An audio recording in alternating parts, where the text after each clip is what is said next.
We're going to teach you some secrets of muscle building as taught by the best people in the strength training world. These are wizards. You ready? We're going to talk about the secrets of Olympic lifters, power lifters, and bodybuilders. But we're also going to talk about some of the weaknesses. Stay tuned. You're going to learn some stuff. Are we going to simulate a fight with them at the end? Yeah, no. This will be cool. No, this is cool because all three of those, bodybuilders, power lifters, Olympic lifters, right? These are like I would say, have the most consistent influence, decades old programming, methodology, tradition, and culture that has been geared around what makes them good at what they do. And I think the average person who doesn't want to be an Olympic lifter or power lifter or bodybuilder, just wants to get fit, look good, whatever, you can learn from each of these disciplines and apply what you learn from them to your own workouts and get the best results you've ever had in your entire life. And there's a lot to learn here, so let's do this. Some of the fittest, smartest people in the space that I know have dabbled in all of it. That's right. Mm-hmm. You know, because there's something, one of the worst things that we can all do is get stuck get stuck in a cult, of one, right? I'm a bodybuilder, I'm just a power lifter, and just that ideology is the only one that you apply to your health and fitness journey. And there's nothing wrong with having periods of time where maybe you identify as one of those because you're focused on that way of training. That's right. That's what you want to learn.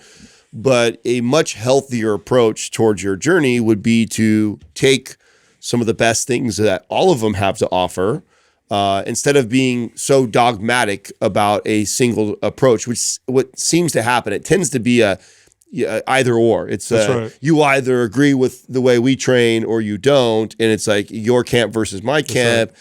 And the truth is, there's lots to learn from all of these groups, and so I love having discussions like this because I've always encouraged people to peer into all these different modalities. This conversation is very much like the conversation in the early 90s around martial arts. This is when the Ultimate Fighting Championship came onto the scene, and before the UFC, there was always which martial art is better, karate or kung fu or boxing or judo or whatever. Random Aikido guy. Yeah, and what mixed martial arts showed us over time, because that's what happens, right? Over time, the athletes and the fighters became better and better and better. And what you find now is they take the best of each. Mm-hmm. And the person who can apply the best of each is typically the best fighter. So that's what we're trying to do. Isn't that the actual birth of what MMA is? That's right. Because it started off as Ultimate Fighter. That's right. Mm-hmm. It was always presented as who's the ultimate fighter. That's right. And over time, it completely birthed a category that many people under the age of 30 aren't aware of. They call it MMA. Yeah, it didn't exist. And before that, it was gladiators. Yeah, when we were kids, MMA wasn't a thing. Nope. It wasn't a thing at all. And it was the popularity of the Ultimate Fighter that morphed this MMA fighter. That's and now right. it's like just accepted that MMA is a sport or a skill in itself. Nobody says don't learn the groundwork. Nobody says don't learn punching, don't learn kicking, don't learn throws. Everybody's like, no, all of it's valuable. Yeah. And if you learn all of it, then you're going to be great at, defending yourself. And when it comes to strength training, the best disciplines, there's a lot of strength training disciplines, okay? But the ones that have the longest pedigree, the ones that have competitions, the ones that have applied the most experience / science are bodybuilding, powerlifting, Olympic lifting. And you can learn, and there's strengths and weaknesses of each. That's what we're going to talk about. Well, just for fun, this is totally it's not off subject, it's within what you're talking about, but you're just making me think, because there's obviously people that are like, well, what about our group, right? That feels left out, that they're CrossFit. Yes. That's the obvious one. I didn't include them. Yeah. So this is a new step. So if you and with just like when you talked about Ultimate Fighter, there were like, what about Taekwondo? You know what I'm saying? Like, so what would you say in Ultimate Fighting are like the big ones? Like, Muay Thai, wrestling, jiu-jitsu, boxing, judo, maybe judo. Those are the best ones. But they throw in, man, the better they get, they throw in elements of all kinds of different martial arts. Yeah. Because there's value in all these different techniques. Now, by the way, I know I joked about CrossFit, but the truth is CrossFit, I think, attempted to do this. No, they really did. That's why they attempted to combine all the benefits of each. And we joke because their programming many times is just terrible. Although I have seen good CrossFit programming that is able to combine these, because there is a specific way to train for each of them. Okay. That must be addressed too, because there are 100% there are very intelligent coaches that understand programming. But then it's no longer CrossFit. Just to be clear. Yeah. All right. Let's get into. Now you're more sports specific, which is a different subject. Let's start with Olympic lifting. Olympic lifting is the most internationally sanctioned, regulated, and probably scientifically studied form of strength training. The benefits of Olympic lifting are profound. There is no form of no form of strength training that'll get you to generate power like Olympic lifting. In fact, athletes use Olympic lifting techniques precisely to improve their power, because power is the ultimate form of strength. Power is the kind of strength that shows up in the real world in most cases. Power and athleticism. In fact, if you had to pick a group of strength training athletes out of bodybuilders, powerlifters, Olympic lifters, and you had them all compete in athletic events, the Olympic lifters would probably win. Oh, yeah. They would probably win. Is that even an argument? Some people may argue it, but Olympic lifters are the guys. They're so explosive. They can do backflips. Yeah. And they don't even practice them because they're so explosive. That's the thing. It's about acceleration and that's, you don't really get that same focus with those other two. Well, acceleration, speed, control. I would even, dare I say, the most attention to detail. Most technical. Oh, yeah. I mean, the attention to detail in a movement, because the slightest bit of being off risks injuries and or leaked power, and to get optimal power. Let's just say they maximize physics. They do. Right. And I would also say, by the way, translates very well to all sports. Yeah, that's right. Like absolutely. if you can maximize physics, that's what sports that's really what power is. Yeah. Yep. And the ability to be able to look at a movement pattern that's common within a sport and go like, oh, I can get good at that and practice it. That translates really well. They also have, of all the strength training athletes, the best mobility. Period. End of story. Why? Olympic lifts require a tremendous amount of mobility. Like just a snatch or an overhead squat alone kind of hits everything. Yeah. You need to have real good stability and mobility. Well, even to be able catching a super heavy power clean, a lot of times you have to get so low. Your ass is like on the ground. That's right. Now, what are the negatives? Well, actually, one of the negatives is one of its strengths. You just said it. It's super technical. That also makes it one of the challenges. Yeah.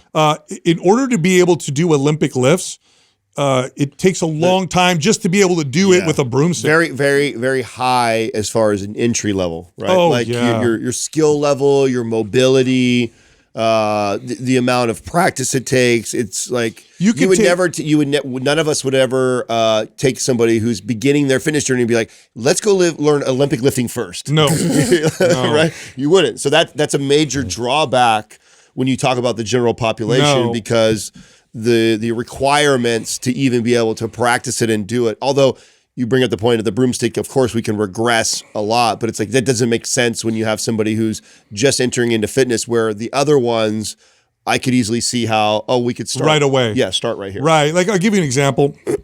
I strength train all the time. I do all the major lifts, relatively fit. If I were today to try to do Olympic lifting, it would take me minimum 6 months, minimum, probably more like a year before I could do them with any real power, because they're so technical and I don't practice them. And that's me. You take the average person, good luck. So that's one of the big cons to Olympic lifting.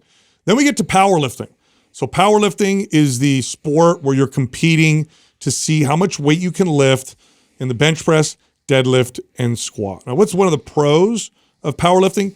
It gives you maximal strength very quickly. Yeah. Maximal strength is the grinding type of strength. It's lifting something heavy. You could lift a house. Yes. And it makes you really strong. Like you take somebody and you have them train powerlifting.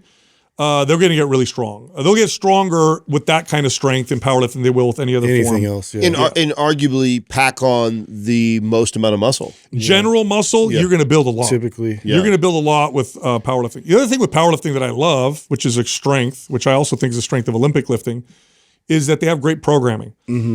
Strength sports that compete in objective ways. Bodybuilding is not objective. Bodybuilding is subjective. You get judged on how you look. Powerlifting, you lift more weight or you don't. This means their programming over the last 8 decades has become very good. Very little room for error. Yeah. In fact, if you're a coach or a trainer, if you're a personal trainer and you want to learn how to do great programming for your everyday clients, it would really help you to study powerlifting programming. Bodybuilding programming, a lot of it is just all over the place. It's not as scientific as powerlifting or Olympic lifting. It's not even close. Not even close. I've competed with people with championships physiques, but then looked at their programming and went, "Oh my god, like what are you doing?" Yeah, and that just that highlight. I mean, they're doing a lot of other things right, primarily nutrition, right, and just highlights how important like that's their strength. I'm sure you're going to get to like the bodybuilders detail to maximizing nutrition because they're trying. The outcome is an aesthetic thing. Huge advantage on that side. Yes.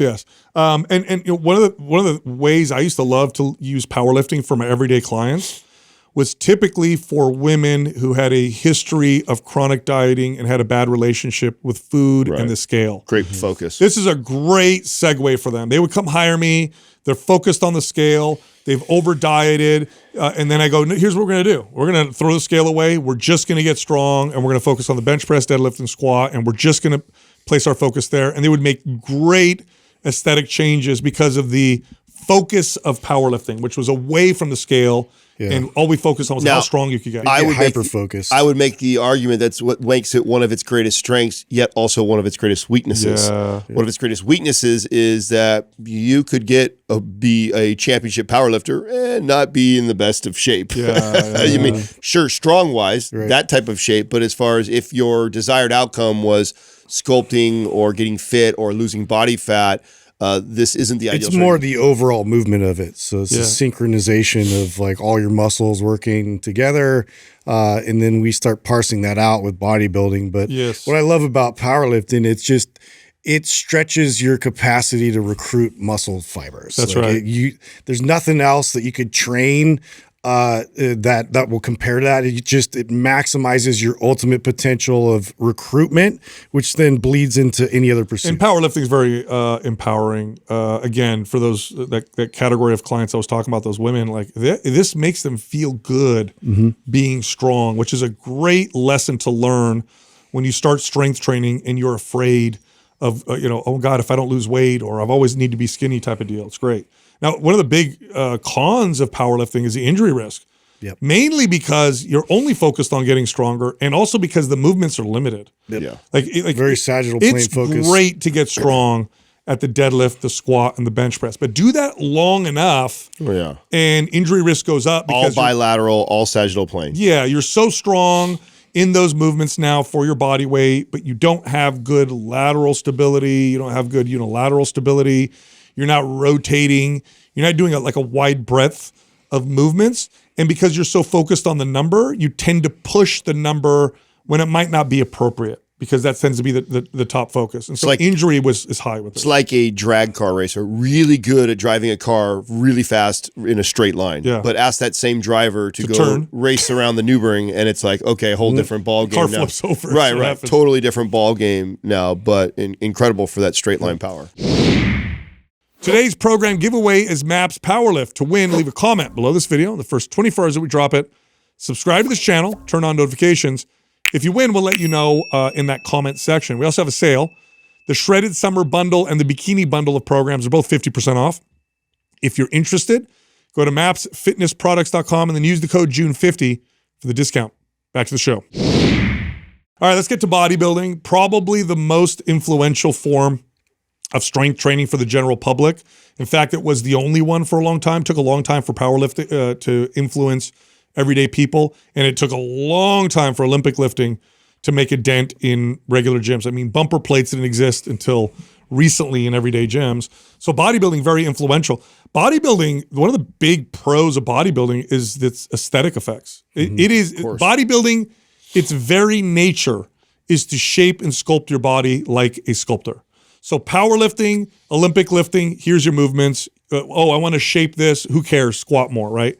Bodybuilding is like, I want to focus on this muscle. I want to focus on that muscle. This is overdeveloped. This is underdeveloped. I want to work on the outside of this. I want to isolate this area.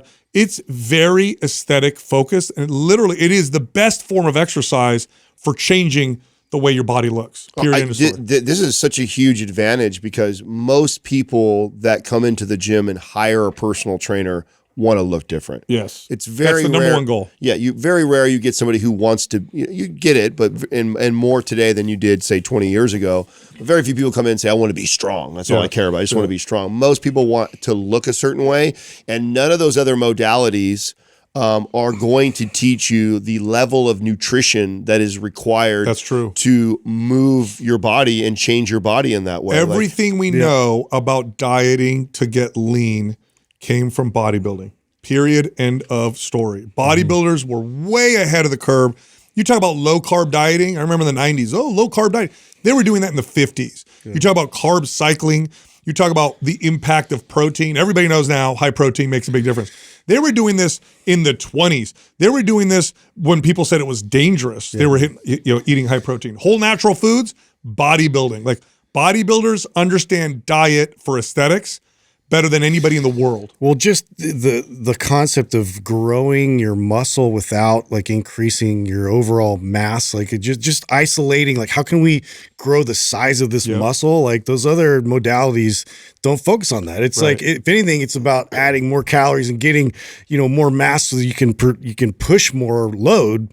But bodybuilding's really kind of sifted through all that and isolated it. Yeah. Now bodybuilding's also, if you train smart, like a bodybuilder, it's safe. Safest. It's the safest form of strength training. For sure. That's it. Like if you're in the gym and you're following bodybuilding methodology, your risk of injury is really low. Why? Because bodybuilders, the weight on the bar is really just a means to an end. It's irrelevant. They're looking at balance of development. So they tend to use the largest amount of different exercises. Sometimes this is ridiculous where they make up weird exercises as a result of it. But you look at like bodybuilding exercises and the list is almost endless. You look at Olympic lifting, powerlifting, it's a very, very they understand that the goal of building muscle is perceived intensity from the body. So it doesn't necessarily mean like powerlifting builds a ton of muscle because you have to lift up a ton of extra weight. Bodybuilders takes that philosophy and goes like, oh, wait a second. My body just has to think it's lifting a lot of heavy weight and I'll get the same type of results as far as building muscle. Maybe I won't win a powerlifting meet and I won't be the strongest, but I can, I can build just as much muscle on my body as a powerlifter by making my body think it's lifting as much weight. It's actually the opposite of powerlifting and Olympic lifting from that standpoint. Olympic lifters and powerlifters, how light can I make this weight feel? Bodybuilders, how heavy can I make this weight feel? In fact, if I had to pick a risk is so much different on if I had to pick a form of extra strength training methodology to apply to somebody in old age, it would be bodybuilding type of methodology. It would be the one that would be the safest, I would say. You say like Olympic lifting, highest risk, powerlifting next, and then bodybuilding. Totally. Now, what's the con of bodybuilding? Dysmorphia, body dysmorphia. It's focused on how you look. Everything's about how you look. And this can really lead down a dark path because it's all about the mirror. It's all about like my perceived, how I perceive my body, which can be really distorted. Of bodybuilding, powerlifting, and Olympic lifting, I don't think I need to say this, but body dysmorphia is rampant in bodybuilding, and it's probably in comparison non-existent. Not saying it doesn't exist, but in comparison, you typically don't see powerlifters and Olympic lifters stressing over how they look in the mirror. And not only that, but it exacerbates it. So it's if you have body dysmorphia, right? So it's like, and a lot of people that may not even have had it that got into it end up developing it because the objective of it is to compare yourself to somebody else, which is the complete opposite advice we give to anybody that you're training. Is it's like, don't compare to other people, where the sport of bodybuilding says, we're going to compare you literally to what you're doing. We're going to compare you to everybody next to you. And it's completely subjective to what that judge decides to like, which can be totally a mind fuck for the average person. This is why this is a very unhealthy approach for the average person to get involved in. Now, some of the principles are incredible. Are wonderful. Yeah, are wonderful to teach people. But the sport of it, arguably most dangerous psychologically. Great point. Yeah. Physical risk low, mental risk very high. As a result. Totally. And what's great about what we're saying here, if you're listening, is learn from each of these modalities. And you can become a mixed martial arts black belt in strength training, which will serve you for the rest of your life. And if you're a trainer, this will make you an incredible coach and trainer, because everything we just talked about, there is a principle from all of these that you can apply to every client. Oh, yeah. And this will make you a wizard in the gym with your clients. Make you the best. This is just adding tools to your tool belt. And when you get really good, you can pull from each of these modalities at different times with the same person. That's right. So you can have a person with a very specific goal that they want to obtain, but you can pull from each of these categories. Like, you know what? I can tell this person's, like, for example, somebody who's like, I just want to get lean and fit. But then I recognize that they're becoming too obsessed with the way they look in the mirror. It's like, oh, here's where I'm gonna throw them a curveball. We're gonna learn this clean for the next 6 months. It's like totally shifting their focus on something else. Being a trainer who understands these, and then knowing how to notice the cons of each of them in your client and go like, oh, I see we're heading down this direction. I'm going to switch gears on my client because I see that. Man, what a asset for a trainer. Yes. All right, I've been holding this in. I texted Adam this morning about it. In fact, my text to him was like, go buy stock of Regeneron. By the way, we're not financial advisors, so don't listen to me. But I just read, there was a study that just came out on some of these new drugs that are in the pipeline. They're not approved for use yet. Guys, we are on the brink of the magic pill. So crazy to think that this, I mean, it used to be a kind of tongue-in-cheek thing that you used to say as a trainer. Yeah. Like that'll never exist. No, 100%. I used to say it, not really thinking that it. I just think it. I always thought it was impossible. I didn't think that we would possibly get here, and it sounds like we're. Is this a myostatin blocker, bro? This is what what's his face was talking about. We have a study. It's what's his face was talking about, right? We have a study. Israel? Yes, and I wrote down the results of this study. So here's what they did. Okay, so the study involved 4 groups of primates, small monkeys. Okay, so this is an animal trial. Okay, now oftentimes this translates to humans. By the way, there are human trials going on as we speak. Yeah. So, what would you say primates the best example? That's the animals closest. Yeah, but when it comes to muscle and stuff like that. It comes to metabolism and the body and all that stuff. Now, human studies are going on right now. And I'm going to go through what the study showed, and I'm going to speculate on what the risks are going to be of this. But here's what they did. They took 4 groups of monkeys.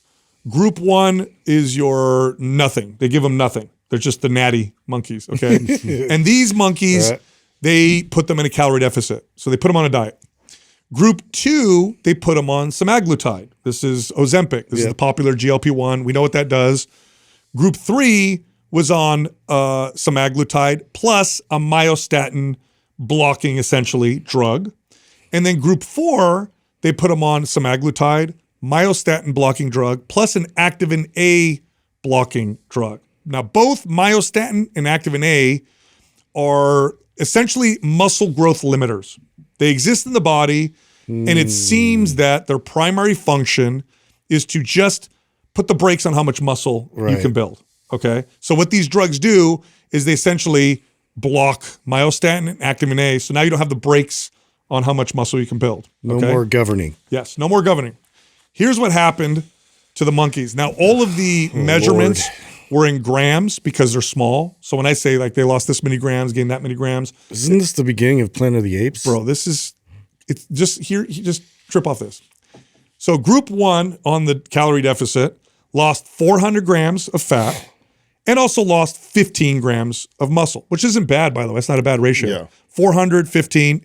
Now, when you go into a calorie deficit, you can expect to lose some muscle because the body tries to adapt to the lower energy intake by paring things down that tend to burn a lot of energy, like muscle. So that's an expected result. 400 grams of fat, 15 grams of muscle. The second group went on semaglutide, okay? The semaglutide group lost 700 grams of fat, so almost double. Almost double, but also lost 100 grams of muscle. By the way, semaglutide, GLP-1s, they don't cause muscle loss. So wait, go back up to the first one. What did they lose muscle-wise? 15.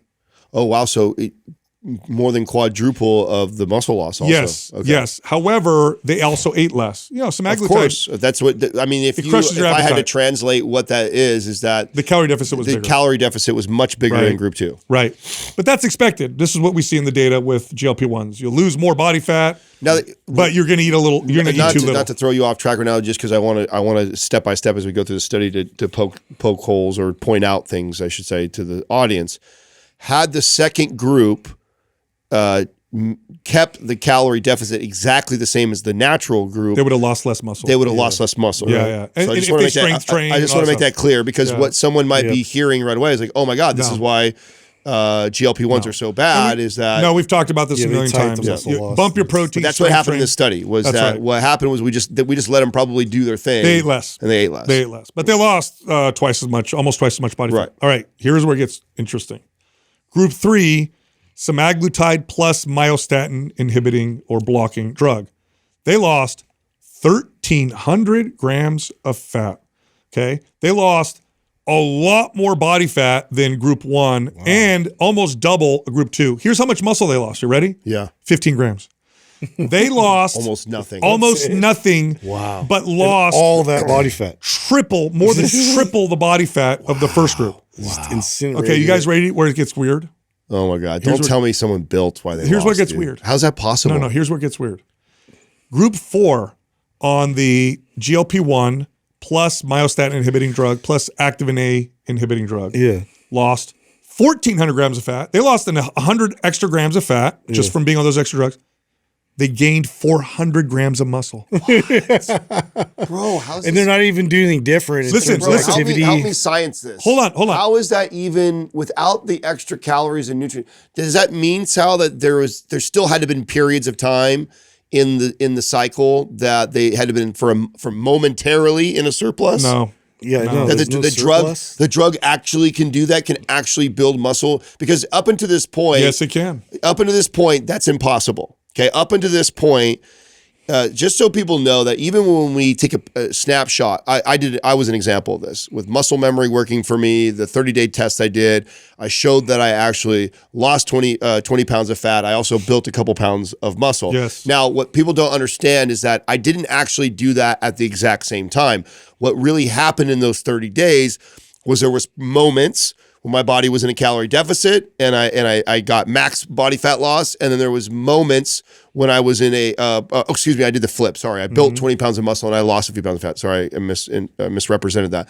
So, but same principles apply. There was moments where I was in a calorie surplus and I built muscle. There was moments in that month where I was in a little bit of a deficit and I did, which would be like the sweet, great spot I was. This is like pure calorie deficit all the time, pretty much. Lost more fat and gained as much muscle as the first group lost in body fat from being in a deficit. They built, by the way, a little reminder here, dude. Little reminder here, everybody.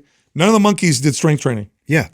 None of the monkeys did strength training. They didn't do anything different. They just built hella muscle and lost body fat at the same time. Here's what's happening. What happened to that person's strength training? Here's what's happening. Oh God. Yikes. Here's what's happening. Those governors, when they're off, it takes every nutrient. And throws it towards muscle. And in fact, it burns body fat in an attempt to create energy to build muscle. Your body wants to build so much muscle that it's burning and it's taking whatever you're eating. So is that the theory? What's happening? That is the theory. That Totally it's changes your signal. prioritizing building muscle Of course. so much that even in the calorie deficit, it's still taking some of those, prioritizing them over to building muscle. That's right. And so then, which would also just exaggerate the deficit faster. That's right. Because some of those nutrients now are getting prioritized. That is fascinating. Now here's where you're going to see some risks. I'm going to make some So predictions. they die in the wild jacked. Here's where I'm going to make some predictions, and I think this will age well. I may be wrong, but I think it'll age well. So let's all mark this, okay? First off, you got to ask yourself, why do these inhibitors of muscle exist in the first place? I'll tell you why. You tear your tendons off. Well, not just that. I don't think it's that, Adam. Oh, really? No, I don't think it's that. Okay. I think it's that your body has to take energy that you consume. And it has to run your body. It's got to run your brain. Oh, so your heart. so this can be dangerous. So this can be dangerous because other things shut down because it's prioritizing organs. so much. It's going to steal nutrients from other parts of your body. Wow. If your calories are too low. So here's what I think will happen. And by the way, the reason why these drugs are in production and why these pharma companies are now going full bore is because so many people are on GLP-1s and they predict so many more people will be on GLP-1s. And one of the risks is muscle loss. So of course they're going to come out. This is what the pharma industry does. Right away. They come out with a drug, then they come out with a drug that counters the side effects of first drug. Yes. So here's what's going to happen. This is what I think will age well. Oh my God. I think if this passes, and I did buy stock of the company because I'm like, if this passes and makes it through trials, it's going to go crazy. I think what's going to happen is they're going to tell people, if you go on this cocktail of GLP-1 plus myostatin inhibiting plus activin A inhibiting, you're going to have to really bump your calories. You're going to have to take nutrient-dense formula shakes. Not only that, Sal. Because you're going to become nutrient deficient in your heart and other areas. But I actually think you would have to be careful of how much strength training you do. Oh. Think about that. If your theory is true, that it's that's just to promote a signal. If it is prioritizing any nutrients over to build muscle without strength training already, and then you send a louder signal to your body that you need more to build more muscle, and you don't have that regulator in place to say, no, wait a second, we need some for the liver and kidney and heart and brain and some of this other stuff. And it's like, no, we got to build, because you're seeing that signal. It would only make all those things at greater risk, so that you would have to modify somebody's level of strength training running something like this. You'd be like, you can't just go bananas. Now, obviously, the guy who what you're thinking, I already know where you're going. You're like, happen to liver and kidney. You know what I'm saying? I'll just eat and eat and eat, and that's what I'm sure Mike Israel was like excited about, because he's just like, I'll just fucking feed that shit. You know what I'm saying? But where it becomes dangerous is the GLP-1 just shuts down that appetite. That is the biggest problem that we see. And so you shut somebody's appetite down like that, and then you give them these drugs, and then they also strength train. If you over strength train, it sounds like you could run into some serious trouble. You could build muscle at the expense of everything else. And I think what they're going to do, I think what you're going to see, because what the pharma industry is going to have to do. Why would you use the GLP with they're going to have to figure out how to titrate the doses, because what you don't want to do is you don't want to have a bunch of dead, jacked, ripped people, right? You don't want to have to give these to people, and then people are like, oh my God, it looks so great, and then heart failure. Because why even use the semaglutide in that situation? Why? If every calorie is getting partitioned over to building muscle, it's just going to naturally take over. Because the fat loss effects from myostatin and activin inhibiting drugs alone is good, but it's not good enough. Like, you add GLP-1 and now you're going to have this crazy effect. I think what's going to happen is they're going to give people, they're going to make nutrient calorie dense shakes for people with this. Or say, hey, twice a day, here's your 1,000 calorie, of course, 5,000% of every supplement category, bro. New supplement category over here for sure. That's specific to GLP-1. Now you need to take this. Now here's where my head goes with this. Okay, athletes, bodybuilders especially, they don't look at stuff like this and go, oh, cool, I'm not going to do steroids. They're going to be like, cool, I'm going to do this and steroids, and I'm going to lift weights, and I'm going to eat 15,000 calories a day. This is going to get weird. Yeah, we're going to see quarterbacks in the NFL that are 290 pounds shredded. Dude. That's what's going to happen from this kind of stuff. Yeah. It's wild. Well, we're going to see bodybuilders and humans that look like those whippet dogs. Yeah, that's what you're going to see. Or that bull, that blue bull or whatever. Wow. And by the way, there's no way it bunch of gorillas. If it passes, you guys, these will be the most blockbuster drugs you've ever heard in your entire life. Did they, because we're predicting all the potential major side effects of this. Did Israel talk about this, or did he? No, you know how he is. Yeah, I know. He gets excited. Side effect free. Like, I'm sorry. I don't think it works that way. And what I'm predicting is like nutrient robbing. Of the rest of the body, because that's very alarming. That has to be very dangerous. I'm just immediately thinking of liver and kidneys is like that's what I thought. The biggest, away. I thought liver, kidney, brain. Yeah, how dumb you're gonna get. Well, you know what I'm saying? Here's another thing. Shut down all the ultimate meathead. Yeah, for real, bro. And you just get dumber as you get buffer. You know what I'm saying? Wow. People's faces are gonna get muscular. You don't need any calories for this thing. Here's the other thing I think people need to realize: you get muscle in weird places. You can build a lot of muscle, but that doesn't mean it works well and is functional, because skill is still important. You still have to teach the muscle how to work.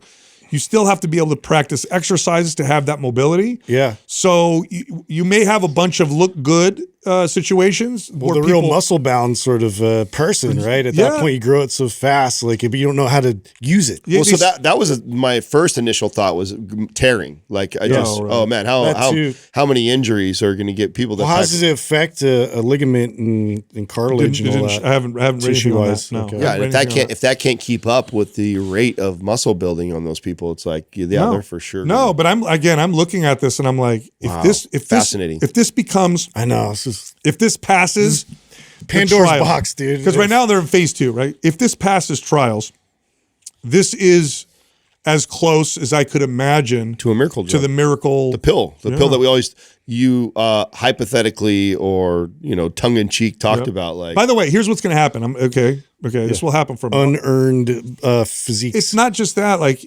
people need to know this, and I know people listening who don't get it or don't exercise regularly. They're just not going to get it unless they experience it. Fine, keep listening anyway.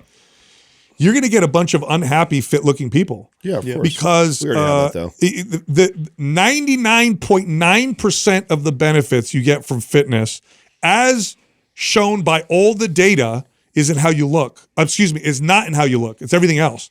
How you look is a small percentage of the happiness you get from fitness. So most of it is I'm moving more, the behaviors, the discipline, you learn. This thing that I'm doing that's hard, that I'm learning, the health benefits.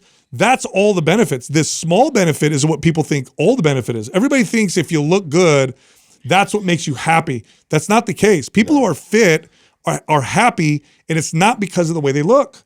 It has very little to do with that. So I think a lot of people are, and I think we're going to get to this future dystopia, Adam, that we talk about all the time, where people are going to have everything they think they want, and they're going to be so depressed because it's like, what I was just going to say was that we're solving one problem and then creating another, and so when you pull out the overall happiness, satisfaction, or problems in our society, it doesn't change. It just the pie chart shifts. Yeah.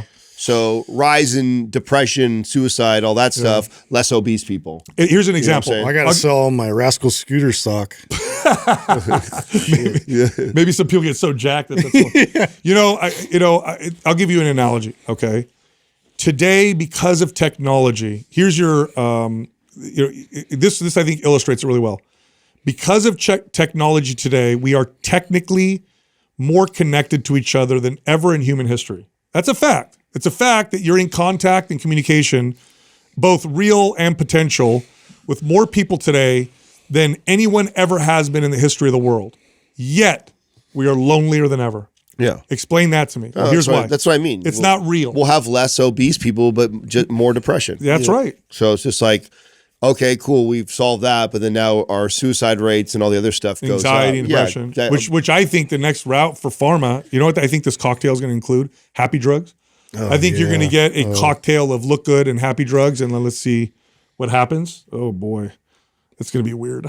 It's going to be sounds psycho. Really, I mean, really the super science person goes, listen, I mean, this is part of evolution. We prune off things that, I mean, just you say 30, 50 years ago, when we introduced calculators, just 15 or 20 years ago, whenever we introduced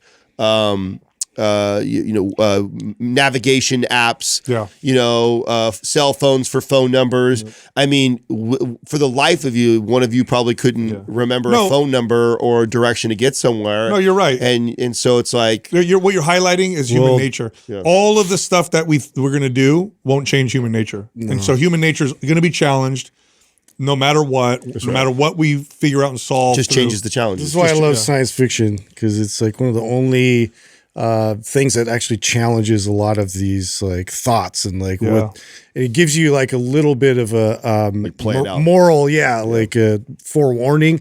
But I start to think, I'm like, okay, well, if you can solve like allow people to still build muscle while not really, producing activity, like that just creates somebody to travel further, right? Like interstellar travel. Oh yeah, you know. Oh my God, I didn't even think that way. So, you know what? So now you can maintain muscle mass. The first people to go further. They're going to give myostatin and activin A inhibitors to astronauts. Of course. Those would be the first people. Because they're planning on going to Mars, and I would 100%. Assume it's like wow, great. Moving in that direction. Of course, I didn't even think that way. Great connection, Justin. I'm always there, so because that is one of the things about space and going that direction, or even living out there. God, you lose bone. Yeah, because there's not enough gravitational force there. Even though they exercise all the time, they lose so much muscle mass and bone mass as a result of it. So science will at least prolong that. Wow, so cool. We'll reach Mars. Yeah, cool. That's awesome. We'll get further and realize Earth was better. Yeah. This place sucks, you guys. There's no good hotels here. Yeah. I got some studies on polyphenols and their benefit. The reason why I'm doing this is because, I brought this up was because I've been trying to use. I go on and off with Organifi's green juice, and every time I do, I feel good from it. And the studies on, polyphenols benefits, which these are compounds that are found in high amounts in fruits and vegetables, but especially in the compounds that they use in their green juice. Mm-hmm. They use the most polyphenol dense compounds you can think of. Spirulina, the big one. Spirulina is one of them, and so. Here are the benefits that we have that studies show. So you have enhanced immune function, improved gut health, heart health, cholesterol management, blood sugar regulation, reduced blood clot risks, neuroprotection, improved cognitive function, mood regulation, and then of course the anti-cancer properties. And then there's other stuff like skin health. Like pretty cool, right? Yes, all from polyphenols, which one of the challenges, I know this is a challenge for most people, is they just don't eat enough fruits and vegetables.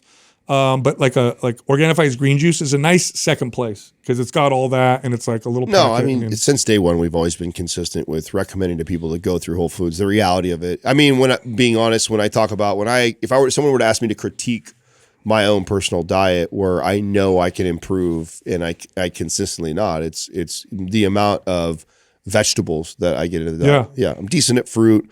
I'm very inconsistent with, and a lot of that is just personal preference when it comes to prepping food and stuff like that. It's not the first thing I think of. It isn't. It's just not it's not the top of the priority list, and it should be more of a priority. But I do appreciate things like the green juice because it's an easy way for me to make up for that. Even though I know that I'd be better off having a big bowl of broccoli. Totally. All right, Adam, I want to talk to you about Justin because he's so that guy, right? I'm right here, dude. Yeah, I know you are. Yeah. He's so that guy, bro. So yesterday he comes in for the listeners.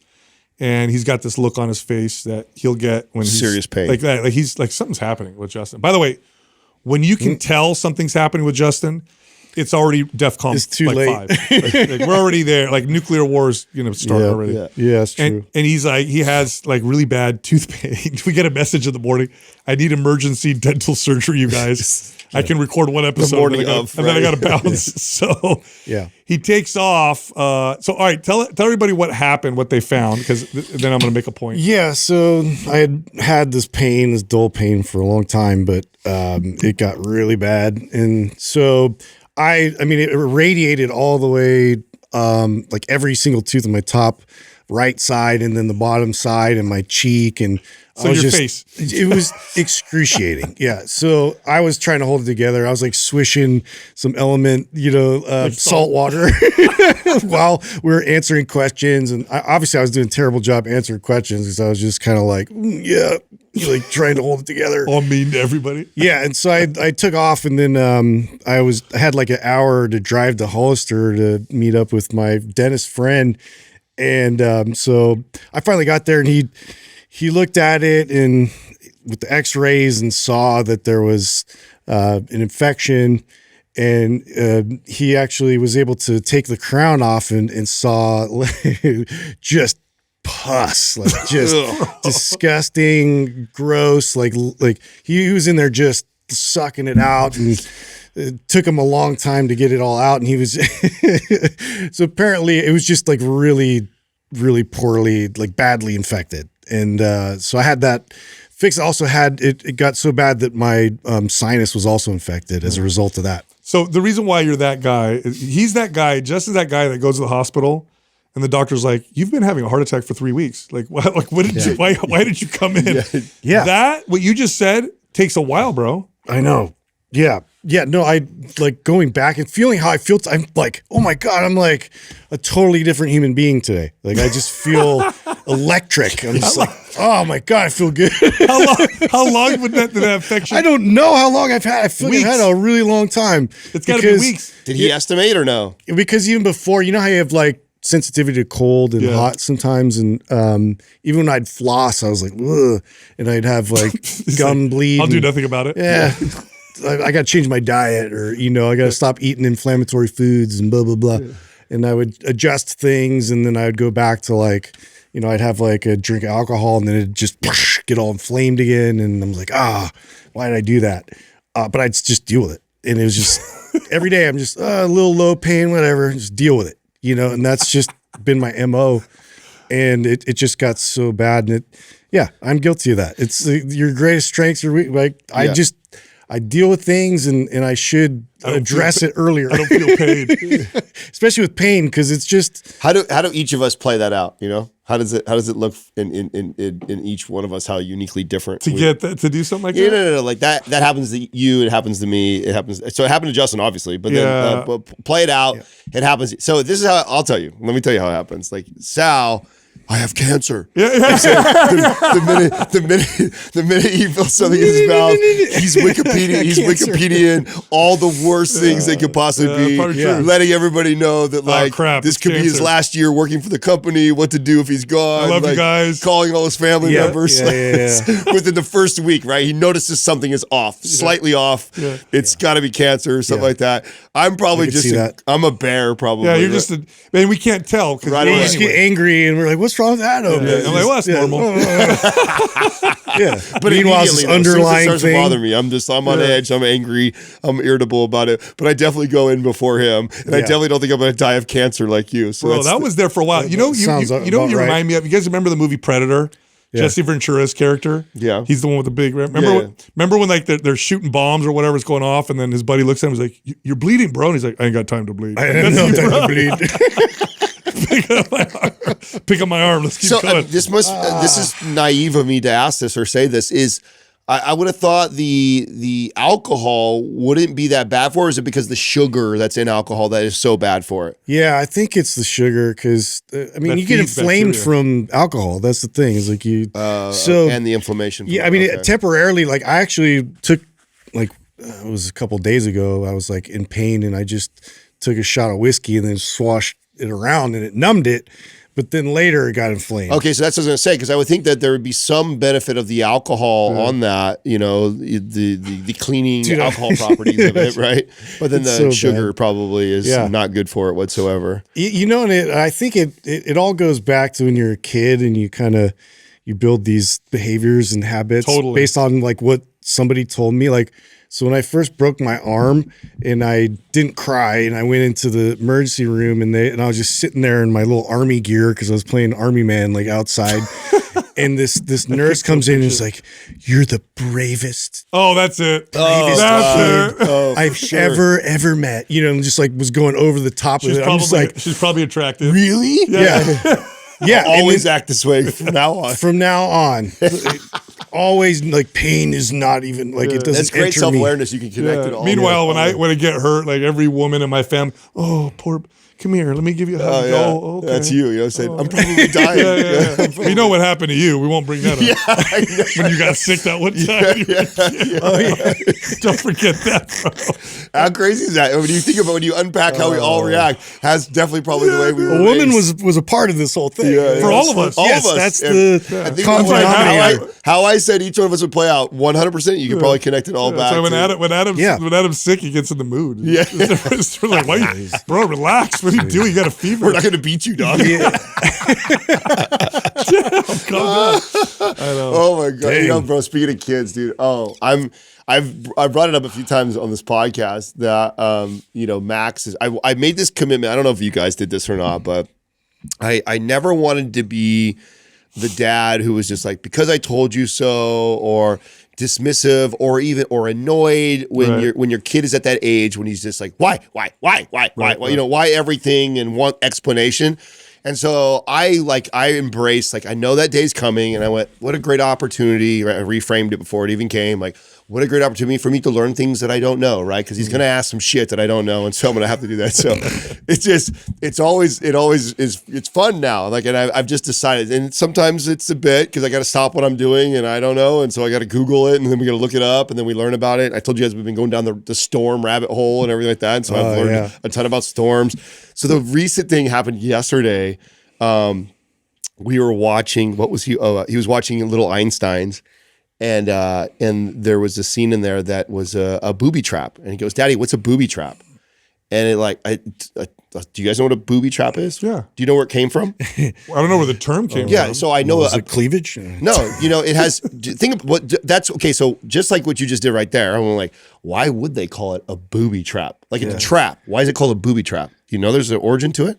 Well, it's got to be pirate related, I would assume. Why would you say that? That's really good. That's insightful. Why would you say that? Why would you say it sounds like a pirate word? Well, because booty is booby.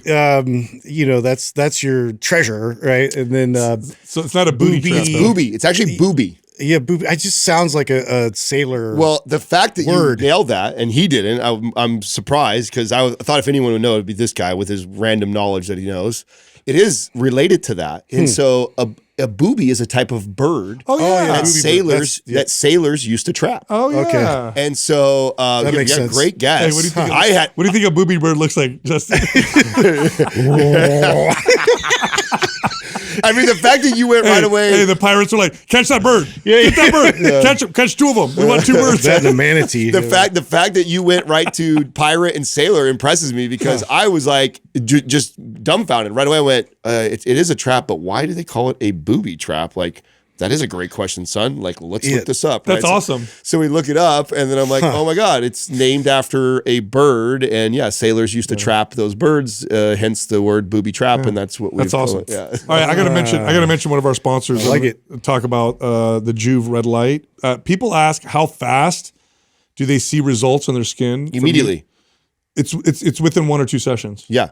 Literally. Immediately. Literally 1 or 2 sessions. By the end of the week, people will comment on your skin. I feel like because my wife stopped using it, then she started using it. She only used it like 3 or 4 times. I'm like, oh my God. When you think about things that like red light is like exploded in just like the last decade or so, and and rightfully so because it has so many great positive benefits. But at least in my experience, when it comes to like supplement, new science, stuff like that, the things that go gangbusters like that so quick have to have some sort of immediate response for people. Otherwise, it doesn't take off. Like, let's pretend red light has all these great benefits like it does. It takes a year. But it takes a long time, or it's subtle, or it's hard to judge whether or not. But because I think you can sit in front of that in 2 sessions and see a difference in your skin immediately. That's right. I think that's why it's... But I think it also highlights like such a deficiency in everybody. Sure. To be able to see that like that's visibly. That's a good point too. Yeah, I feel like we are very much like robbed of the exposure of those types of... That's probably another reason why in the last decade is exploded so much is because how probably deficient we are and it helps in that wavelength. Yeah, and perhaps, so yeah, for sure. The amount of sunlight and stuff that people are getting, they're neglecting that. It is a hack because you're not going to get the amount of red light you'll get from a 20-minute session in Joovv. I mean, I don't think you get in a day. Well, you love predictions. I'll give you a prediction. I have always thought, and it's like any other science, like it's relatively expensive right now, and over time it'll get more and more inexpensive, right? And then I actually think that a lot of these companies, especially look at all the things that they've done to keep the worker at the job and do those things like that. Like, I imagine that they'll start using, big companies like the Facebooks, Googles will start using red light in the office. Just have a booth. Yeah. Instead of us always being under all this like fluorescent light, like, especially like this is different. We're on video. And so like having a big glowing red light would look ridiculous, but somebody who is a engineer on a computer all day long. I mean, this is how my sister who runs customer service for us, who's on her laptop all day long inside. She just turns it on. That's what she does. She sits at her desk and the little portable one and just lets it hit on her. I think big companies will, as we see more and more and realize how beneficial it is and probably how deficient so many people are, it's like, oh, this is a cool hack. Let's just make that some of our lights above. Dude, speaking of big companies, I had this hilarious experience the other day. So you guys know how, like, we joke around over how much money I spend on DoorDash, right? Yeah. I just order DoorDash all the time. It's excessive. Well, anyway, the other day, Did you bring up your flower thing? I did, yeah. Dude, so can I tell the story? I think it's more fun from my perspective. Go ahead. So does he know? Does he hear? No, I haven't heard it. So because you were in the room when I was I'm in the room and like, okay, talk about how each of us have our like anger and like he's like fucking flaming and I hear him like demanding people on the phone, right? To get on the phone. I'm like, what is he? Who's he talking to? So I'm totally ear hustling. And it's over like a flower delivery. And he's just like demanding his money back. It's your fault and you messed. And you hear the person, sorry, sir, it's not. And it's obviously it's like some sort of like subcontractor who the floral place does. I went to DoorDash to get flowers for my aunt because my uncle. So the thing that I'm cracking up about though is as I'm listening to this, and I'm probably already like listened to him for like 5 or 10 minutes and bounce on multiple phone calls, like trying to get his money back, right? And then I find out it's like over like $99 worth of flowers. And I'm like, bro, you do know you're losing money by having this conversation, right? Your time is worth more than that. That the fact that you have like you petty fuck. Sounds like you're so principle. Petty. Well, no, yes, you're so principle. You're so petty. Normally I wouldn't care, but it was because my uncle passed away. But let me tell you what happened. Terrible. I go through DoorDash, order it. The flower company called me. Oh, I don't know. It's a mistake. We're not open right now, so we can't do the flowers. I said, okay, cool. Refund me. Well, we can't refund you. DoorDash has to refund you. I'm like, no, I got the flowers from you. It's your mistake. No, we can't. So then I go to DoorDash, the app. I just go to the app and I click on refund. And what DoorDash does is it only refunds you the delivery fee. It doesn't refund you the total amount. Wow. So I call the flower company again. Hey, DoorDash only refunds me the delivery fee. You need to refund me. I'm sorry, I can't. And that's when I got mad at the guy. And I'm like, it's your fault. And I'm already kind of mad because, in a bad mood because my uncle passed away. So then I hang up. So I'm like, fine, I'll call DoorDash. Now here's where it gets funny. Yeah. I get on the phone with DoorDash, and it must have recognized my number. Yeah. So I call Pulls up your account. No problem, sir. No, I get on. Like this is one of our premier customers. A+++ platinum. Our premier customer. This is what it literally did because it's a machine that answers you. It's like type 1 for English. I type 1. It's like you are recognized as a VIP customer. Hold on 1 second, and a person comes on the phone right away. Hello, sir. How can we help you? I'm like, yeah, I had this delivery. I'm so curious. You're a VIP customer. We'll refund that right away. I'm like, oh, thanks. Because you can never get a real person, but they recognize my number. And they're like, oh, VIP, we'll switch you right away. I'm like, oh my god. So I wonder. I love stuff like this when I hear this. Like a business has put a system in place like this. I mean, all the red lights must have gone off in the office. Yeah, no. Sal's calling. Get on the phone quick. Help him out. What a smart. Take care of him. This is to put that into our perspective of our.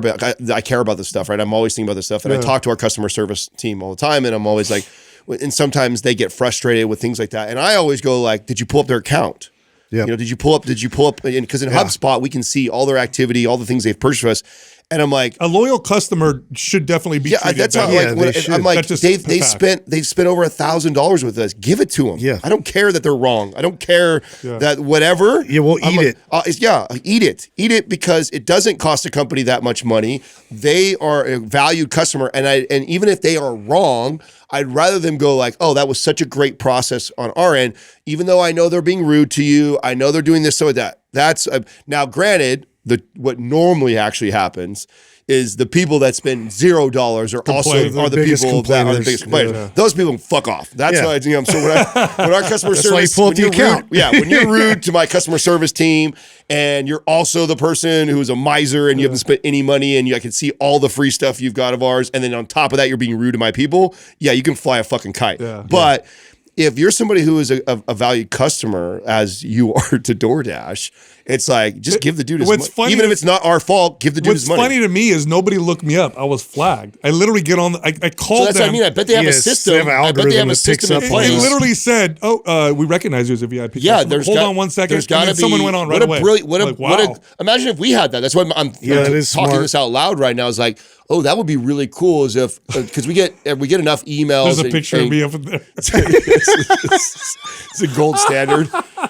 All the coaching goes around that. This is what we're customer of the month. If you call us, give him anything. Yeah.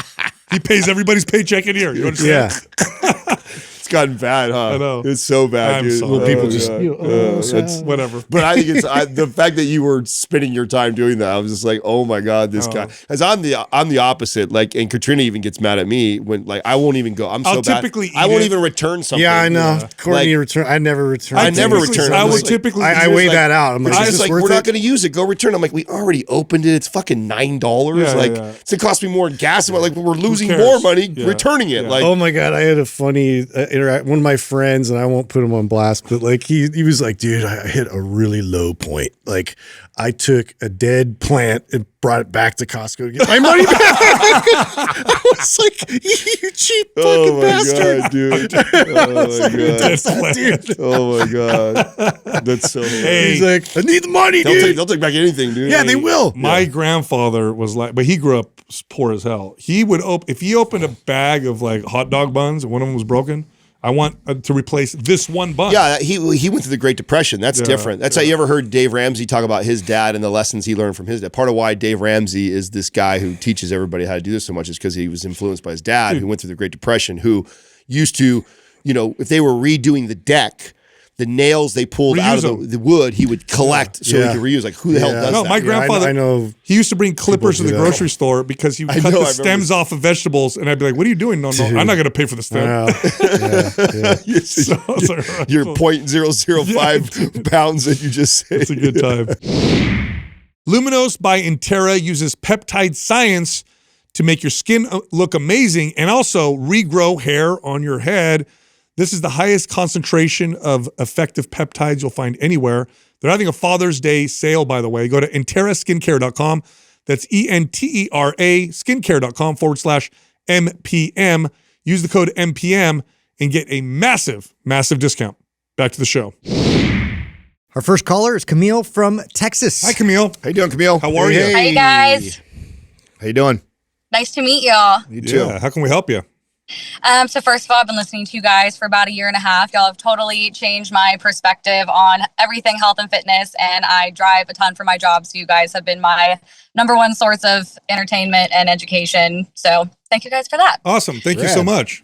Yeah, of course. So the question that I wrote in is kind of long. I'm going to try and condense it as much as possible. So just kind of to preface, I've always considered myself to be quote unquote skinny fat. I don't have like a high body fat percentage or high body fat mass, but I do have and always have had very low skeletal muscle mass. So my goals right now are almost exclusively aesthetic. I'm really trying to build muscle and reduce that body fat percentage. However, I know that you guys are going to say to be in a little bit of a surplus first to build up that muscle. And I totally agree with that logic. But like I said in my question, it's Houston. It's almost summer. I don't really want to have to gain that body fat first before having to reduce that just to gain muscle. So I kind of want to approach it in what the fitness community calls body recomposition. Yeah. I know you guys don't really use that term a lot, but I wanted to get your thoughts on that and see what you guys think the goal there would be. You absolutely can do this what it looks like is you're not really in a cut, you're not really in a bulk, you're kind of targeting a maintenance. And what happens, we're never really at maintenance. You're always either anabolic or catabolic. So you're either always building muscle or burning, right? Cutting. And so when you're targeting, let's say that calorie intake is 2,200 calories. We agree that that's not really cut. That's not really a bulk for you. It's about maintenance for you is 22. There's going to be periods of time in the week and in the month where you're actually a little bit in a surplus and you're sometimes a little bit in a cut. And if we do that really well, you should see a very nice exchange of no major swings on the scale, but this nice exchange of sometimes you add about a pound of muscle, sometimes you lose about a pound of fat, and you see your body, you see yourself get leaner, and you don't have to go on some aggressive bulk or an aggressive cut. That's probably a great strategy considering where you're at body fat percentage and what you're telling me you want to do. That's what I'd have you do. Yeah. But a mistake would be thinking to go right to a cut. That's what most people do right here is they're like, I want to look leaner. I know I need to build muscle, and it's saying all the things you're saying, but I want to get lean because it's summer coming around. And so you decide to get in you go in a cut, and it's more aggressive than you need, and you don't build any muscle in that cut. All you do is maybe lean a little bit out and probably lose some muscle along the way. Yeah, I'd like a little more context. Tell me a little bit about your workout, and do you track your calories, and where are they currently at? So my maintenance is actually about 1,800. I really try to aim for at least 100 grams of protein. 130 would be awesome, but it's just hard to do appetite-wise. To be honest, my workout regimen is super inconsistent. I coach part-time at a boutique fitness studio, and I would like to do more traditional lifting. I actually do have anabolic, but haven't ever fully completed it.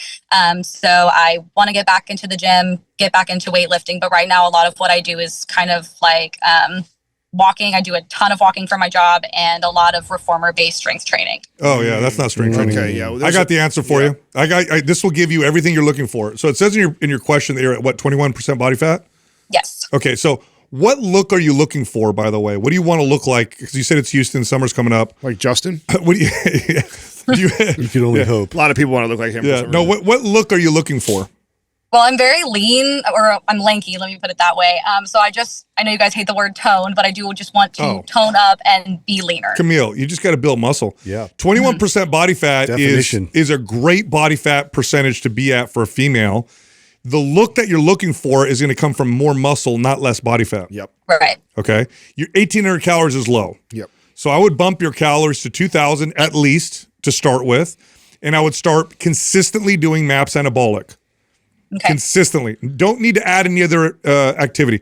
Just do MAPS anabolic 2 days a week, get stronger, feed your body, and what'll happen is you'll build muscle and you'll probably get leaner as a result. So what I mean by that is right now you have a certain amount of body fat on your body. If I added 5 pounds of muscle to your body without adding any additional body fat, your percentage goes down. It goes down, and you're going to look the way you want. You're not going to get the look you want by cutting your calories. That's going to actually that's going to move in the opposite direction. If anything, you'll lose muscle and hopefully stay at the same body fat, but probably go up because you lost muscle. So bump your calories, follow MAPS anabolic, and slowly reverse diet into the summer, and that'll give you the look you're looking for. And I guarantee you, bumping just to 2,000 calories, which I would still consider for a 5'6" person as active as you are, is still low. That's right. So you're not even aggressively bulking at all right now. You're probably getting closer to what your maintenance probably should be like. I would probably argue it's closer to 22, but we can ramp up there slowly because that's what might be the next step or phase is, okay, great, you're at 2,000. We haven't added any weight on the scale. Body's looking good. So do I cut now? No, add another 200 calories. That would be the advice. So that's what it looks like to get you with a lower body fat percentage and a more toned look, doing it right. But there's another part that you said that I think is really important. And I'm sure if you told us that getting 100 is hard, there might be days where you're lower than that. Like hitting your protein intake and being consistent with the program is huge. Huge. Everything. Like if you are inconsistent with the two of those things, it doesn't even matter this advice I'm giving you. Because that is enough for you to not see the results you want to see. You purely just committing to, I'm going to hit 120 grams to 130 grams of protein every single day, no matter what, even if I got to take a shake at 8 o'clock at night before I go to bed because I got to hit that number. You doing that and being consistent with the program will for sure do this. It'll for sure take care of what you want. Yeah. Do you take creatine? I don't right now just because I'm so inconsistent in the gym, but once I'm starting to be more consistent, I would like to. So always take creatine. It's good for you anyway. It's going to actually give you more muscle tone. I hate that word, but it's going to give you more what you're looking for, even if you don't lift, just because it's going to hydrate your muscles. But add the creatine, hit the protein, bump your calories, follow MAPS Anabolic, and reverse diet into summer. Do not cut at all. If you continue to slowly reverse diet into summer, you're going to get what you want. And get strong. Get strong in the gym. If you get stronger in the gym, summertime's going to hit and you're going to look the way you want. So just follow that path. Do not cut. That'll be the wrong way. Trust us. All right. Sounds great. Thank you guys so much. You got it. Thanks for calling in. Of course. Bye. Bye. Yeah. Easy. See if she's in our trainer course. Super easy. Yeah. If you, if she were to try to cut right now, what would happen? I'm going to tell her what would happen. At her size, 21% body fat, she's already lean. With what she's doing, if she went into a cut, here's what would happen. She would lose weight on the scale. Lose weight. But her body fat percentage would go up. Jump up. So she'd be a skinnier, flabbier version, and it would be very frustrating. Which is already how she's describing she feels. Yeah. Right? Would she start off saying that I feel like I'm skinny fat, right? That I'm not this big overweight person, but I feel flabby, soft, and she needs muscle. She wants more muscle. Yep. It's just I get it because it's counterintuitive, right? Right. To eat more, to look leaner. That's right. Sounds counterintuitive, but the bulk that you put, or the calories that you put her on, 2,000 calories. I started slow on purpose. Yeah, is not going. In fact, what she's probably going to end up doing is to go up again. Like that's not going to. I 100 guarantee it. Taking 12,000 steps a day, doing reformers, and I think in 2 or 3 months, I would predict she would be closer to 2,400 calories. Yeah, I agree. Our next caller is Misty from Florida. Hi, Misty. Hello. How are you? Hi, guys. This is crazy. I feel like we're already friends because I listen to you guys every day. We are. Let's hug. Yep. How can we help you? Well, I'm going to do the usual and read my email to you, although there's always updates, right? Okay. My life dramatically changed about 2.5 years ago when I hired a nutrition coach and resulting in 49 pounds lost naturally. Yeah. Before that, I was chubby most of my adult life, yo-yoing 20 pounds or so, eager to do better, but just did not have the knowledge and did everything wrong. Tons of cardio, under eating, same story, different girl. Since this journey changed my life, I've become fascinated with nutrition and got my nutrition license. When I told my coach, she asked if I wanted to come on board and train ladies under her. I was so honored to even be considered. This little fat girl to nutrition coach, like who knew? It's not my main career, but I love helping women start living. It has been so rewarding in a way like nothing, like not much else in my life. Watching these ladies get it. We teach lifestyle to sustain, not quick fixes. It's all about feeling better, not looking better. And nutrition's changed my life. It sounds cheesy, but it's true. Anyway, my questions are, is there a way to get rid of my mom pooch naturally at this point in my life? Or am I just stuck with this thing? And I have MAPS 15 and I've done all 3 phases. Do I start over on phase 1, add more weight or reps? I really, really love this program. I need to work out daily, like for mental health. But I have a really crazy schedule because I run a business, plus I do nutrition coach, plus I'm a mom. I work really hard eating right, walk 12,000 steps a day, and I lift every day. But I just feel stuck. I don't like the body I have yet. I know it takes time to get there. I'm realistic about that, but I just don't want to spin my wheels. Yeah. Great job. Yeah. Killing it. Great job. What a success story. Great choice of program. Yeah. You're actually doing great. And you're helping, I'm going to tell you, the thing that you're doing now that's going to help you the most is coaching other people. Nothing made me better with these things than working with other people and speaking to them and just in teaching. It made a huge difference. Are you being overly critical with your body, do you think? I think it's I hone in on the things I don't like, which I think is natural. Mm-hmm. But I just feel like I should be a little bit further along than I am. You've come so far. Yeah, we're looking at your pictures right now. You've done an incredible job. Yeah, you've come so far. Like you have a success story that a lot of people are never able to accomplish. So I want you just to, number one, just realize that. But let's talk a little bit. I think I know where you might be going wrong with your training because of the way you asked your question. Should I add reps or weight to MAPS 15 following it again. You always add weight or reps when you can. You always, anytime you're following a strength training program and you feel, now the context is with good technique and form, okay? You feel you can do more or lift more, do it. Yeah. Always do it. That's the challenge part is what's real important with strength training. Progressive overload is very important with strength training. And this would be, I would have lots of clients who would have this issue, typically women, but I would typically have this problem where they would do the same weight and they would ask me, when should I add weight? Yeah. And it's like, when you can do it with good technique and good form. If you continue to get stronger, you're going to continue to see progress with body composition, especially because you have the nutrition dialed in. Yeah. Where are your calories currently right now? I don't log every day just because I'm like obsessive about things. Yeah, I get it. So I do every once in a while, I'll log just to kind of see where I'm at. And I'm generally about 1,800 to 2,000. Yeah. Yeah, you could probably reverse diet that with strength training. That's where I was going to go, is that there might be an opportunity. Sounds like you've been in this like very consistent cut and good balance whole foods. I mean, you did an incredible job. Nothing wrong with how you got here. But now you might be at a place where like reverse dieting or adding some calories and really trying to get stronger, lifting more weights, would serve you. And so what that'll look like is adding a couple hundred calories, which is very little, add a Greek yogurt to your day or something, very, very small amount, and pairing that with really trying to add weight to the bar. So you could literally run MAPS 15 again, but as you get to all your lifts, go like, all right, I'm gonna put an extra 3 pounds or an extra 5 pounds on the bar.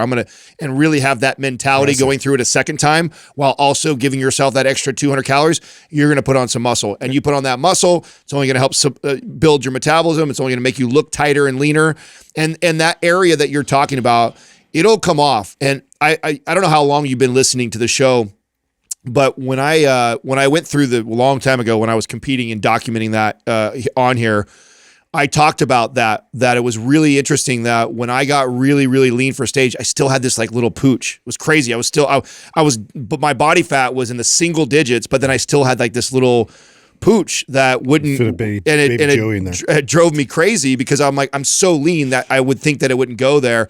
What I noticed was, the first time I got really, really lean, it was there. And then I reverse dieted, built some muscle, got lean again. It was a little bit better. I did that again. By about the third time I had reverse dieted, then came back again, it had tightened up and it was gone. And so, it's never really came back because I've never allowed myself to put that much weight back on. But it did take that. It took a couple times of reverse dieting, building more muscle, cutting back down and leaning out again, reverse dieting, building some muscle, and then it's just like my skin tightened up, I filled out, I built the muscle underneath it, and then all of a sudden it wasn't there anymore.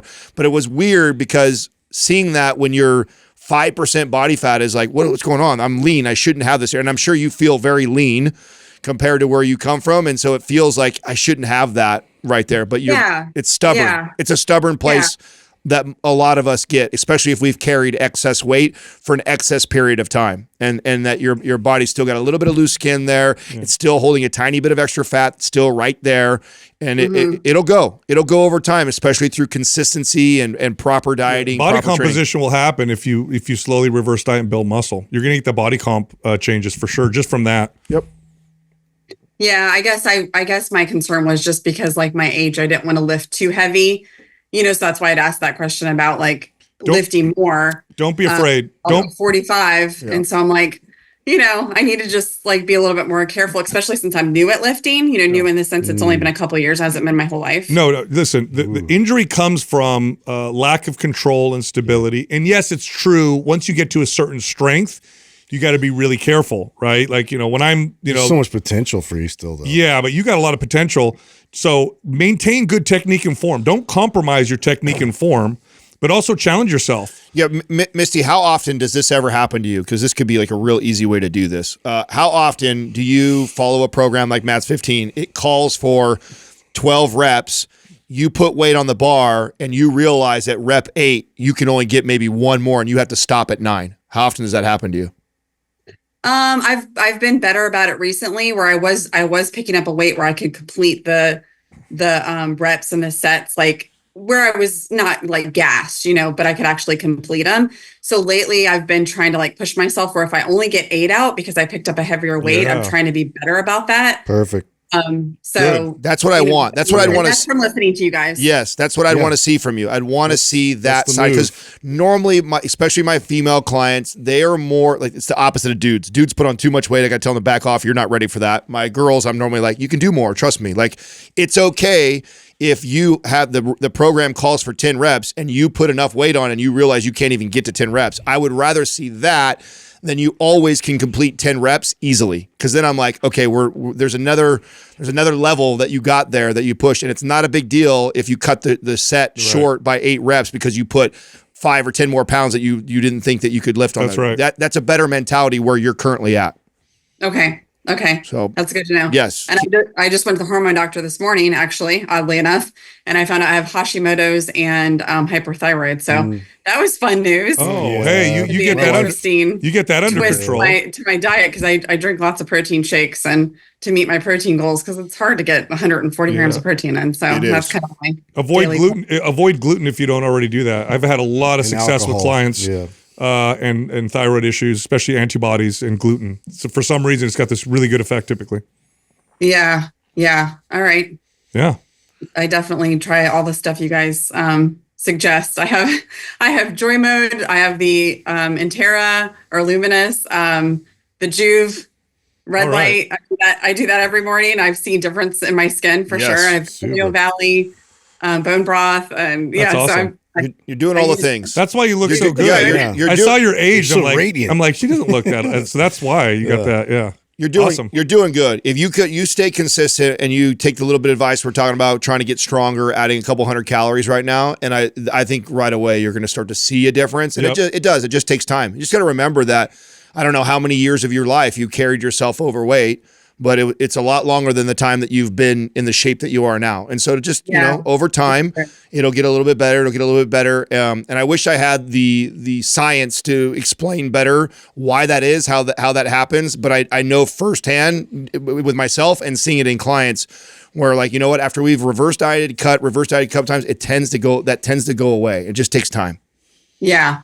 Well, I think my biggest fear is like my whole family, not whole family, but like 90% of my family is like morbidly overweight and diabetic. And so, it's super scary to me to like, go back to that route. But on the other side, my news from the doctor today was like, you're never going to be a diabetic based on your blood results and your sugar levels and all that stuff. So that was pretty cool to hear. So I was like, well, at least I got something positive out of that visit, because not excited about not having dairy or gluten in my diet, because that that's going to be a challenge. But I thought that was pretty positive news. That is great job. You're doing good. You're a light for the family too. So keep it up. Thanks, Misty. Thank you. Thank you guys. Thank you so much for what you do. You got it. I tell you what, nothing connects more to a mom of 3 and her inability to get rid of her pooch than Adam's example of when he was a bodybuilder. And he had a pooch on his belt. Whenever you give that example. You always think that. I think that's so funny that you call that out whenever I use like a story from. No, what you said was true. It is true. And I know her and I will never. He's like, I know exactly what you're going through. I never say it like that. I never say, I know what you're going through. I always leave I also have a pooch. I struggled with a pooch like that. And I remember, I know what it's like to work your ass off. You've seen clients go through it. No, and I also know what it's like to work your ass off, see yourself go through a transformation, and scratch your head and go like, area. Why is this? I remember scratching my own as a trainer, and having all the knowledge, having all the experience, knowing I was dieting right, and not being able to figure it out. And I have some science that might support that. It may be converting that fat from white to brown. Brown fat is more thermogenic. And it's not stubborn. It's not nearly as stubborn. And the process of building muscle, improving insulin sensitivity has been shown to convert more white fat to brown fat. So that may be what's happening. Cold plunging helps with that too. It is. I think when you have somebody too who's carried it for that long, it just takes it takes more. It was a time in my life where I had never carried that much body fat for that long, and it just didn't go as much. And you could be lean as shit and still see that, and it can be really discouraging for somebody who's putting in the work diet-wise. It just takes time. Our next caller is Jake from Hawaii. What's up, man? What's going on, Jake? What's up, Jake? Wow. Hi. This is surreal. I was literally just listening to you guys on my way to work. Awesome. How can we help you, dude? So cool. All right. I'm just going to read it so I don't get off track or anything like that. So yeah, traditional. Thank you guys for the podcast. Hey, Jake, when you switched to your, okay. He just switched cameras. What happened is he's reading. So we can't see your video. All right. You know what? I'll just do it off the top of my head. I got it all in my head anyway. Thanks, Jake. Yeah. Thank you guys for everything you do. Jake, we still can't see you. There you Thank are. you guys for everything you do. The lives you enrich. Shout out to Doug for keeping the lights on. As a first responder and a father and a husband, you guys have been such a positive influence on my life. There's no handbook for that kind of stuff. And, the advice and just all the information you guys throw out, it's been great. Definitely my favorite podcast. And I'm a lifeguard, so I listen to a lot of podcasts. Thanks, man. Appreciate that. Yeah. So basically my question is about adaptation versus overtraining. I am 34 years old. I'm a lifeguard in Hawaii. We get training breaks every day. So I work out at work. Usually it's kettlebells, cause that's kind of the situation that I got at work, but also, like maybe 1 to 3 times a week I'm surfing or foiling. And I also play water polo every week, maybe 1 or 2 times a week. Since listening to you guys, I stopped pretty much doing most of my cardio and running, and doing like mostly strength training. And I've seen like a lot of success like that. And I wouldn't say that I'm plateauing. I don't feel that way, but I'm like at the point now where after all the success and gains that I've seen, I want to like kind of take it to the next level and step it up, but also I don't want to overtrain.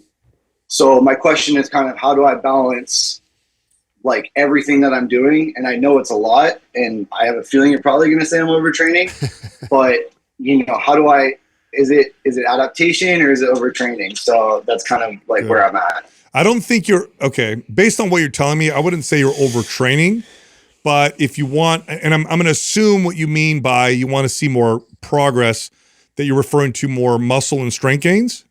Yeah, exactly. So like I feel like I've gotten a little taste, like I'm getting stronger in water polo. I'm getting stronger, with the kettlebells. With surfing, I've seen a lot of, changes too, just from being like stronger, and more functional. So I want to be able to like increase in all those things and also like be like progressing in terms of like the strength training itself. Yeah. If that's okay. So there's a couple approaches to this. One would be to reduce activity so that more of the adaptation can be geared towards strength training. However, because of your job, and it sounds like you really enjoy some of the other things that you do, that might reduce the quality of your life. So that's going to be up to you. The other part is, sometimes it's as easy as just eating more. So if you're doing all that stuff and you're strength training and you're still progressing and you're seeing your strength gains go up and you're building muscle and it's starting to slow down, you may need to just increase your food intake, increase your calories. Yeah. I do. So like I have had a weird relationship with food my whole life, like I was kind of like the typical like fatter kid growing up, and then like don't ever want to go back to that, But like since listening to you guys, I've definitely improved that relationship. So I pretty much like I meal prep and bring my meals to work. So like I'm doing like kind of a lot of like basically like rice and chicken and veggies and stuff, and I'll do like 2 of those at work every day, usually post workout. Okay. So I feel like I'm like, I guess I could be eating more. I feel like I'm pretty good on that. I actually did have a question about diet too. So like I'm in Waikiki. So like our busy season in the South Shore is in the summer because we get like a lot more surf then. So like I'll probably be surfing more, and making a lot more rescues. So my question would be like, would that be a good time to go into a cut, and like maybe back off strength training? Back off strength training, but not going to cut. You don't want to reduce your calories. But yeah, when you need to perform like that. Yeah, that wouldn't be a good idea. But you could reduce. Would it be a good time to try a different diet, like a paleo or a carnivore diet? No. You need stamina for that. Stick with carbs. Yeah, you need stamina for that. The time that you could experiment with cutting carbs is when you need less stamina and endurance, not when you need more. Yeah, but I kind of always need stamina. Exactly. I think you should increase your calories. I think that alone will make it, will make it happen. As far as strength training is concerned, do you follow any of our programs? Yeah. So because I have the kettlebells, I've pretty much been doing kettlebells for aesthetic. Perfect. But I was wondering like if any of the programs were like the most adaptable to just having kettlebells. I mean, like we have at the tower, like the setup that we have a battle rope, we've got kettlebells, I've got a sled, I've got a steel mace, I've got Olympic rings, I've got TRX straps too. Justin would probably have a lot of fun. Yeah, I was gonna say it's right up my alley. But yeah, I mean, even something like I think MAPS 15 performance. MAPS 15, bro, with like kettlebells. Yeah, with like literally kettlebells, just replace it. Just replace the movements with kettlebell movements. Literally follow a MAPS 15 protocol, 2 exercises a day. But then where we call for, let's say, barbell back squat, use kettlebells. Yeah. And just modify like 2 exercises a day with everything you have going on is plenty for you to build muscles. Yeah. And then Sal's advice to add calories should do the job. But I also think that you're probably a really fit, good stamina. You probably got a little bit of everything pretty well based off of what you do. Yeah. It's just this becomes difficult when people kind of want everything. And it's like something's got to give a little bit, right? Like you're not going to be Mr. Olympia and doing all the cardio activities you're doing. But then you're also not going to be the best swimmer and all those things, and then also be strength training 5 days a week. It's just something's got to give a little bit, and you're probably doing really, really good for what you're doing. And the first step would be to feed you a little more, see how the body responds, because you might just from that add some more muscle. And then, or decide based off of your week, like I could probably scale back a little bit on that because it's not my main priority right now. And two, in terms of like, do you have with the kettlebells, do you have the ability to go up in weight, or is it pretty limited? Yeah, so that's something I've been thinking about. I've got 235s, which are honestly feeling pretty light to me. Yeah. And then I've got a 45 and a 50. Okay. And I've been thinking about leveling up to like maybe like a 70. Yeah, there you go. Yeah, that'll do it. Progressively overload your way there. And two, to make the 35s heavier, using tempo and using those pause reps and things like that helps a lot too. But bump your calories and lift heavier. I think that'll do it right there. Yeah. So, and that's the other thing I was going to say is like we get our training breaks. So like, I could surf or foil or do kettlebells. But it's like an hour. So like a 15-minute workout, I would like be done really quickly and have nothing to do. So I've been like working around like, cause like, I don't want to do like too much cardio. Right. So I've been doing like really slow workouts, like over the course of the hour and trying to do like maybe like 5x5s and like take a lot more time in between sets. That's great. And that I've had some success with that. That's great. If you do 2 exercises 5x5, it'll take, and you give long rest periods. I mean, do the math on that. 3-minute rest periods 5 times. That's 50. I mean, right away, you're resting 30 minutes of it right there. That's it. That's an hour workout. Two 5x5s with 3-minute rest in between. Yeah. So 2 exercises, 5x5, rest at least 3 minutes. You got yourself pressing the weight. You got an hour. Increasing that'll keep you busy. Do that and bump your calories, Jake. That's it. All right. Awesome. Yeah, man. Thanks, guys. Yeah, you got it, dude. Yeah. Take it easy. Right on. All right, Jake. Yeah, thanks a lot. Invite us out there. All right. All right. Yeah, if you guys ever come out here, hit me up for surf lessons. What island are you on? I'm on Oahu, so I'm in Waikiki. Yeah. Got it. That's awesome. Right on, man. Thanks, brother. Yeah. All right. Thanks, guys. Yeah, lifeguards to me are just so awesome because I have such a fear of the deep ocean. And you know what I mean? When I see like the waves and stuff. To put floaties on you. Yeah, dude. I'm like, oh my God, dude. Yeah. He might just be doing a ton and trying to get he's probably in really good shape, got pretty good stamina, probably pretty strong. Yeah. And it's like you just want more in that area. You might have to let go a little bit of some of the other stuff. Sometimes it's just eating more. And like you said, he was afraid of being overweight before. Right, yeah. I mean, you just bump your calories. That could easily be it. It could easily be just bumping an extra 250, 300 calories and all of a sudden muscle comes on. That's right. Yeah. Our next caller is Paige from Utah. Hi, Paige. How you doing, Paige? Hey. Hi. I'm so excited to be here, and I always think it's so weird people get so nervous, but here I am, so freaking nervous. No worries. How can we help you? Okay, so I'm just going to read my question like everybody else does. So I'm only getting bigger and weaker, and I don't know why. So I've been working out consistently for 15 years. I'm 34, about 5'5" on a good day, and I weigh 155-ish, but I don't have a healthy relationship with the scale, so I won't confirm that. Last time I checked, I was between 21 and 22% body fat according to my home scale, which I know isn't necessarily accurate. For 4 to 5 years in my 20s, I taught indoor cycling, and during this time, I think it's safe to say I was doing it all wrong. I was overtrained, working out 2 to 4 times a day with 1 to 0 rest days, doing CrossFit and cycling in NYC.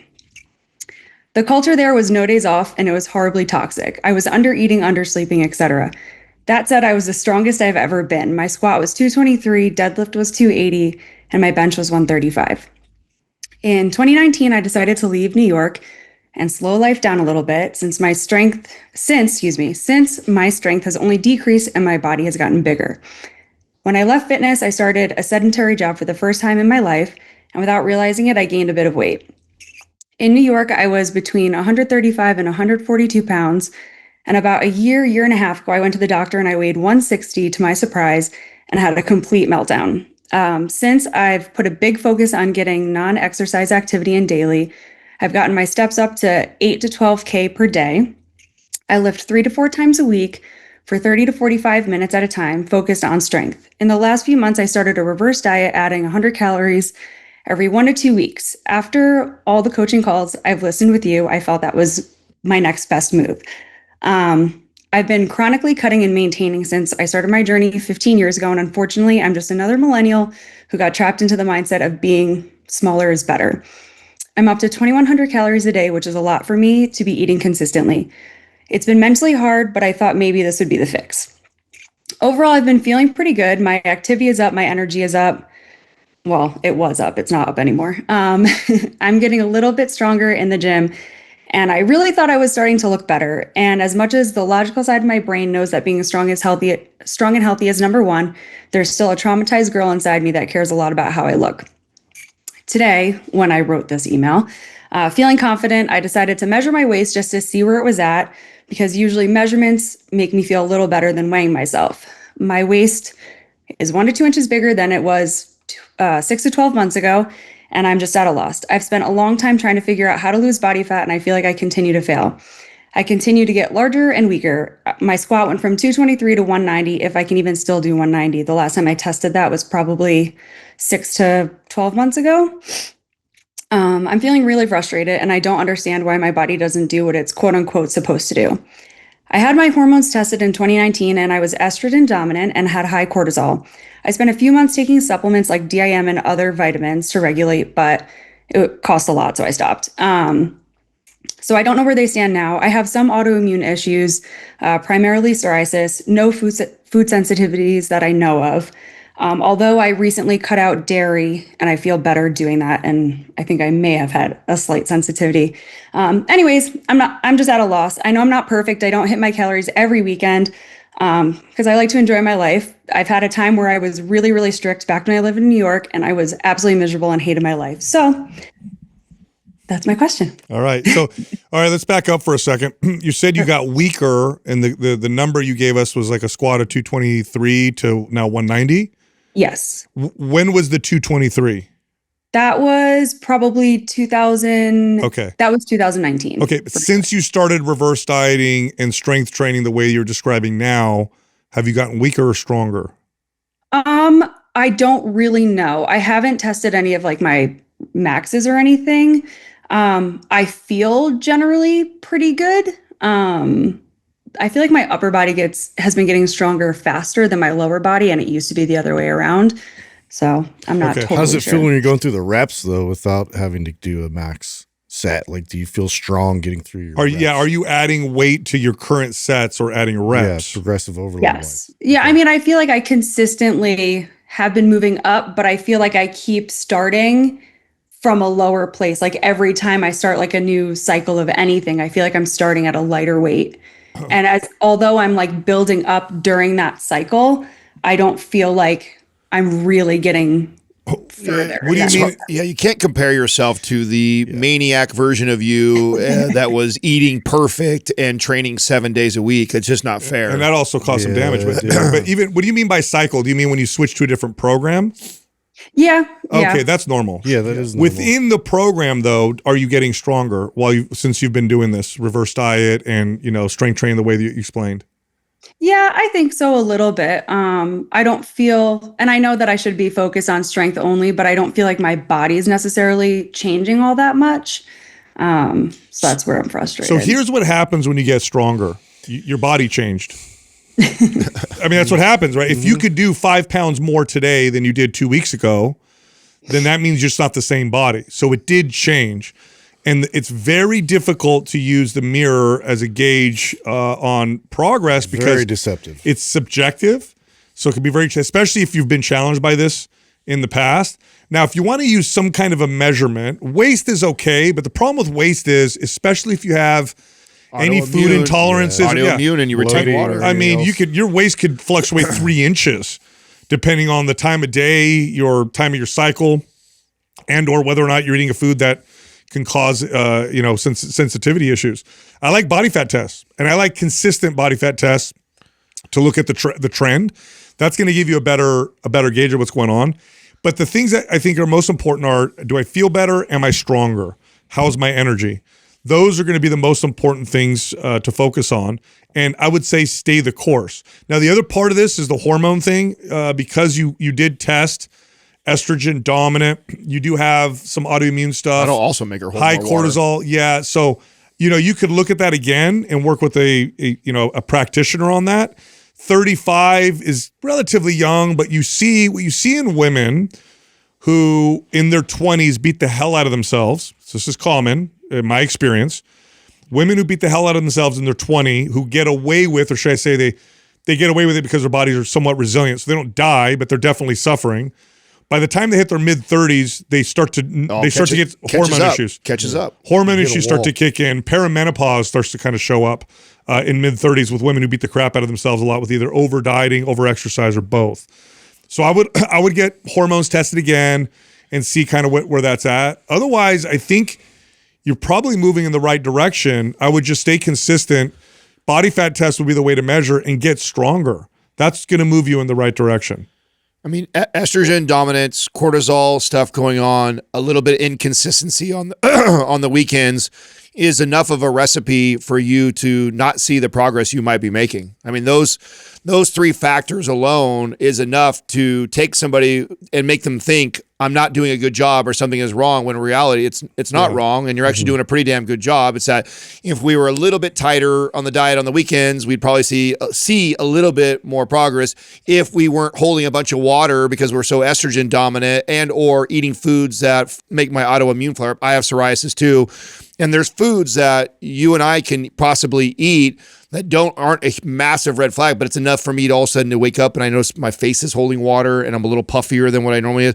And I'm always kind of scratching my head and going back, what was it that I ate yesterday that's making me look this way? Because I felt fine. Nothing bothered my digestion system. Like I thought I was okay, but obviously I'm holding water.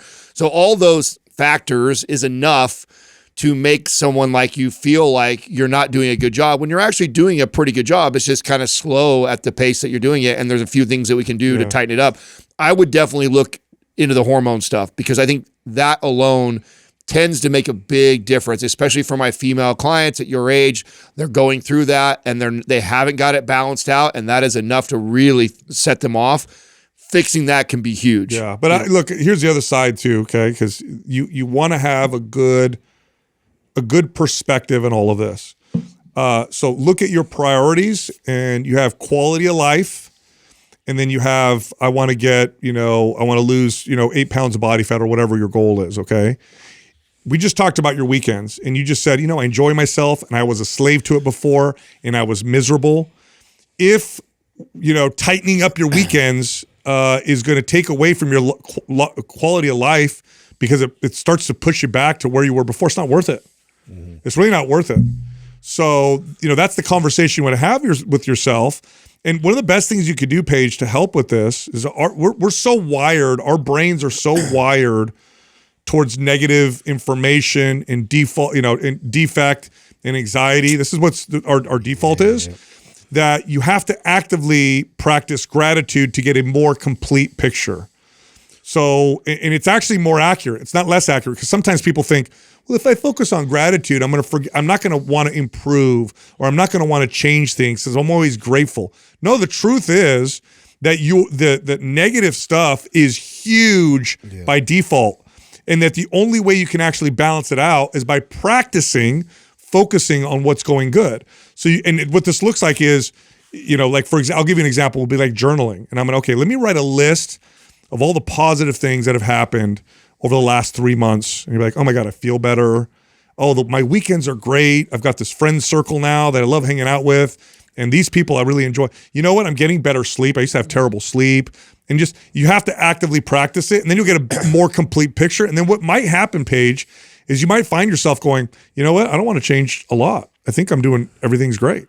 Versus this like pull of like, oh my God, I want this, but I want that. And I'm doing terrible type of deal. I also want to point out too, if it's correct, 21 to 22% body fat at 150 is you're healthy. Yeah, is that where you're at right now? If that's at all close to accurate, you're also pretty damn healthy. Right in that, yeah. So hold on a second, I missed that. That's what your body fat percentage is. Yeah, right according to her scale.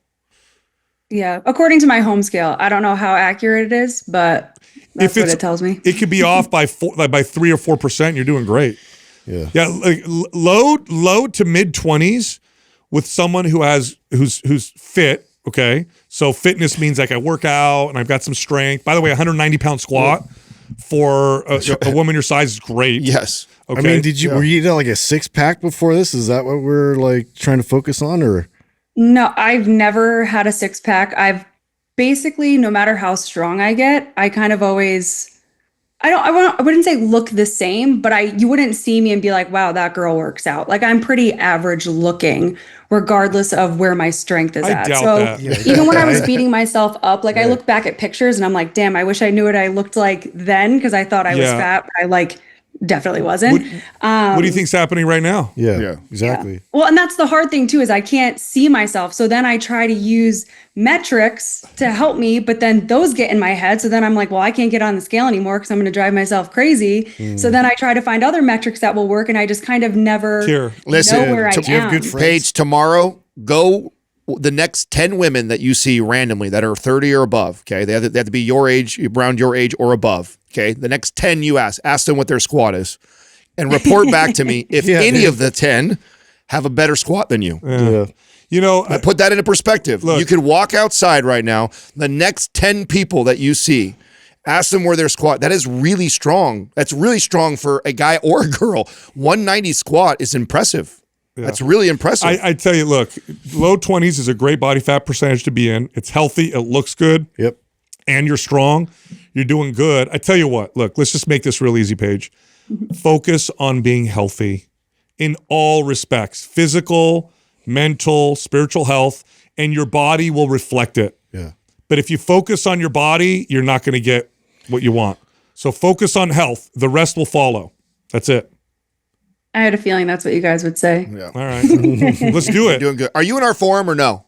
No. Okay, I'm gonna have Doug put you in our private forum too, so we can keep an eye on you. Okay, just check in with us. Yeah. Okay. I know it's a journey. I know it can get frustrating, and you have these moments when you have that. Now you have access to us. You don't have to wait to get an email back or a phone call. Just message us and tag us in the forum, and hopefully you can help somebody else who's possibly going through the same thing too. Okay. Awesome. Right. Thank you so much. You got it. Paige. Thanks for calling in. All right. Thank you. Bye-bye. Bye. How much of this, I already know the answer, but how much of this whole journey of health and fitness is mental? Psychological, completely. It's all mental. All of it. It's amazing, right? Yeah. I mean, it's hard for, we're all guilty of this, right? We're all guilty of comparing the best version of us, or where our best strength levels were. I mean, you'll torture yourself to death if you do that forever. And really, I mean, how many 34-year-old girls you guys know that are squatting almost 200 pounds? Yeah, no. Barely any. Yeah. I mean, I have a fit wife that's been training and exercising. I don't think she's squatting 185 right now. Yeah. Like that's good ass weight. She's strong. She's definitely strong.